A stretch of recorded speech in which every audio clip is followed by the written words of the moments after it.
shrunk to skin and bone. Once, I had been taken to see some ghastly waxwork at the fair, representing I know not what impossible personage lying in state. Once, I had been taken to one of our old marsh churches to see a skeleton in the ashes of a rich dress that had been dug out of a vault under the church pavement. Now, waxwork and skeleton seemed to have dark eyes that moved and looked at me. I should have cried out, if I could. "Who is it?" said the lady at the table. "Pip, ma'am. Pip, Mr. Pumblechook's boy. Ma'am, come to play. Come nearer. Let me look at you. Come close." It was when I stood before her, avoiding her eyes, that I took note of the surrounding objects in detail, and saw that her watch had stopped at 20 minutes to 9, and that a clock in the room had stopped at 20 minutes to 9. "Look at me," said Miss Havisham. "You are not afraid of a woman who has never seen the sun since you were born." I regret to state that I was not afraid of telling the enormous lie comprehended in the answer, no.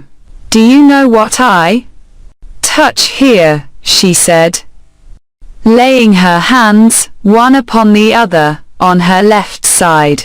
"Yes, ma'am." It made me think of the young man. "What do I touch?" "Your heart. Broken." She uttered the word with an eager look, and with strong emphasis, and with a weird smile that had a kind of boast in it.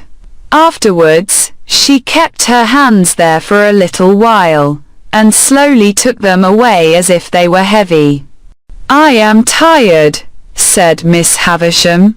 "I want diversion, and I have done with men and women. Play." I think it will be conceded by my most disputatious reader that she could hardly have directed an unfortunate boy to do anything in the wide world more difficult to be done under the circumstances. "I sometimes have sick fancies," she went on, "and I have a sick fancy that I want to see some play. There, with an impatient movement of the fingers of her right hand, play, play, play, for a moment. With the fear of my sisters working me before my eyes, I had a desperate idea of starting round the room in the assumed character of Mr. Pumblechook's chaise cart. But I felt myself so unequal to the performance that I gave it up, and stood looking at Miss Havisham in what I suppose she took for a dogged manner, inasmuch as she said, when we had taken a good look at each other, "Are you sullen and obstinate?" "No, ma'am. I am very sorry for you, and very sorry I can't play just now. If you complain of me I shall get into trouble with my sister, so I would do it if I could. But it's so new here, and so strange, and so fine, and melancholy." I stopped, fearing I might say too much, or had already said it, and we took another look at each other. Before she spoke again, she turned her eyes from me, and looked at the dress she wore, and at the dressing table, and finally at herself in the looking glass. "So new to him," she muttered, "so old to me, so strange to him, so familiar to me, so melancholy to both of us. Call her Stella." As she was still looking at the reflection of herself, I thought she was still talking to herself, and kept quiet. "Call her Stella," she repeated, flashing a look at me. "You can do that. Call her Stella." At the door. To stand in the dark in a mysterious passage of an unknown house, bawling a Stella to a scornful young lady neither visible nor responsive. and feeling it a dreadful liberty so to roar out her name was almost as bad as playing to order.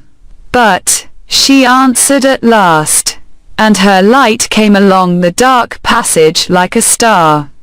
Miss Havisham beckoned her to come close, and took up a jewel from the table, and tried its effect upon her fair young bosom and against her pretty brown hair. Your own, one day, my dear. And you will use it well. Let me see you play cards with this boy. With this boy? Why? He is a common labouring boy. I thought I overheard Miss Havisham answer, only it seemed so unlikely. Well, you can break his heart. What do you play, boy? Asked Estella of myself, with the greatest disdain. Nothing but beggar my neighbour, miss. Beggar him, said Miss Havisham to Estella. So we sat down to cards. It was then I began to understand that everything in the room had stopped, like the watch and the clock, a long time ago. I noticed that Miss Havisham put down the jewel exactly on the spot from which she had taken it up. As Estella dealt the cards, I glanced at the dressing table again, and saw that the shoe upon it, once white, now yellow, had never been worn. I glanced down at the foot.